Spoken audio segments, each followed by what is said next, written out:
We went to the Manx Museum to learn more about some of the archaeological collections that are being researched with help from Culture Vannin grants. My name is Allison Fox and I'm Curator of Archaeology for Manx National Heritage. And here we have a small collection of some of the human remains that have been excavated from Rushen Abbey in Ballasalla on the Isle of Man.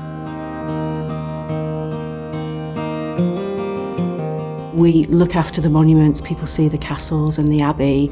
I'm very proud of this heritage. But those buildings never used to be empty. They never used to be visitor attractions. They used to be living, breathing places. And it's only really the human remains and the bones of the people who lived and died in these places that can really bring to life what life was like 500, 1,000 years ago on the Isle of Man. Human remains in particular have to be treated very sensitively. They are the remains of people, albeit from a few centuries ago, but it's only time that separates us really. So we do have to treat them with respect, we have to treat them carefully, and we make sure that we fulfil that duty of care by telling more of their story when we can, where it's possible.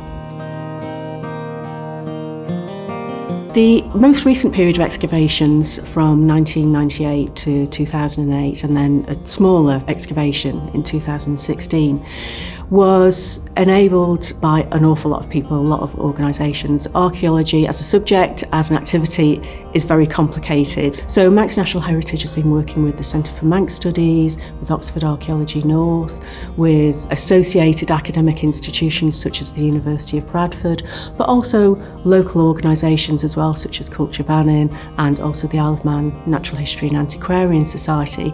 And really importantly, we've had many, many years of assistance by local volunteers. So the Rushen Abbey project is 3 words, but it's encompassed so many people over the past 100 years or so. So it's really nice to be able to start being able to look at sharing the story of Rushen Abbey further afield. There have been excavations on the site way back over 100 years. It's always been a site of interest for antiquarians.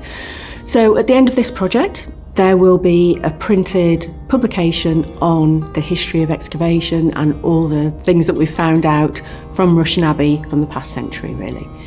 There will also be a number of online specialist reports, so people will be able to access that online as well. Excavation's never finished, especially on a site like Rushen Abbey. A lot of the excavation has been concentrated in the religious heart of the site. Those excavations haven't really taken us to the formation of the abbey, so it would be possible to do more excavation there. But at the moment, this is just bringing to a conclusion a long-term excavation and post-excavation project, and to say, well, this is what we know so far. And it'll also ask a lot more questions, of course, as these things always do.